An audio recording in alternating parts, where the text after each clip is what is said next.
coming into this road trip, it's a really great opportunity for the team to put together some wins, continue building off some great performances at home. What do you want to see out of this group, especially in this first game? Yeah, obviously it's a long one, but it starts here tonight, and just high energy. Playing for each other.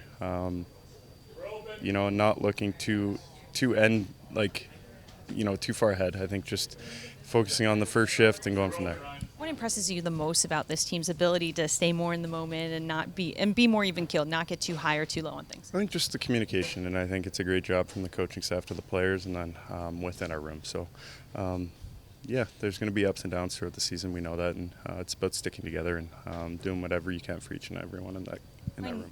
Putting the metrics aside, the power play continues to really get great movement. You guys are attacking. You're getting those inside chances. What are you seeing out of the progression of the man advantage? Yeah, I think obviously there's a little bit of frustration when you're not getting rewarded, and then obviously last game I think was the success came from the chances that we were getting in the previous games where they didn't go in. So it's nice to see one go in finally, and I think that'll give a lot of confidence to the group, and hopefully a couple more tonight. First, it's with a heavy heart. We had a tough news as a family yesterday. Clayton Keller's dad passed away unexpectedly in his sleep. So Clayton wants to play, wants to be with the team. We're really want to say our condolences to all the family. Clayton, his mom, his brother. I think it's a tough time for the family. We support him by any way we can. We ask everybody the family asks to respect their privacy and let them mourn in those tough times. So Clayton will play tonight, but all the organization is with him with all our heart. He's been nothing but an unbelievable teammate. His family is unbelievable. So we're all with him with that tough time.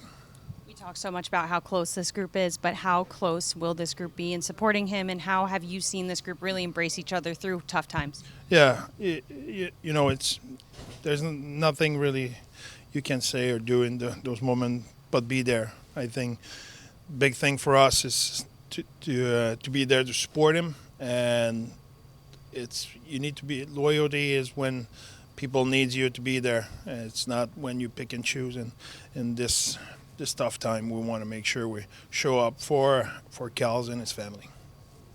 What's the best way that you guys can support him tonight, knowing that this is obviously not going to be the biggest thing on his mind? Yeah, I think just put our heart out there, do everything we can to show our love to him and his family. I think that's what a team is. That's what a family is, and you need to be there for each other. So we'll be there for him.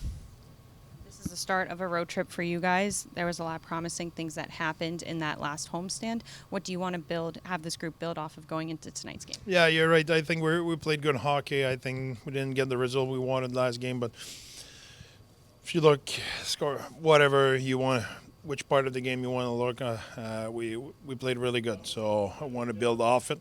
I think it will be a demanding road trip. We have a few bumps and bruises, which lineup will be determined just before the game. But I think we want to build off it. The pace we had, the net presence we had, the inside game we had, the intensity offensively and defensively was elite. When you look at a team like Dallas that obviously has a lot of career experience in the game, a lot of goals, a lot of teams played for and whatnot, and kind of not in comparison obviously to where this team is now, but what's the gap in where you are now, where you want to be when it comes to a team like that in the Stars? If you look at how we played them last year, it was a really tight game all the time, but they found a way to separate themselves in the last 10 minutes of the game too often. So I think we're more mature, we're more equipped, we're better in those situations this year. So we want to play as hard as we did in the past against those guys. And again, I don't want to repeat all the time, but that's exactly what it is. We play our A game, they play their A game, we'll sort it out in the last minute. And we want to be on the right side of it, but we know we're better equipped now. Is there an element to becoming a legacy type team? Like, there's an intangible other than the consistency and other than the stuff that happens on the ice. Is there an intangible that creates that kind of culture or that legacy? I think they have they have continuity. If you look at start with Ben, but Rupe Inns, Robertson, all those young guys are growing up through their organization. It seems that they have a few change, but it's the same lineup over and over again. So they have an identity, they have a way to play, and they have commitment for each other. So that's good on their part. But if you look at our organization, it's the same. We have a lot of guys who've been together for a long time, and we're building it. We're not as far along as they are, but we want to make our place in that area.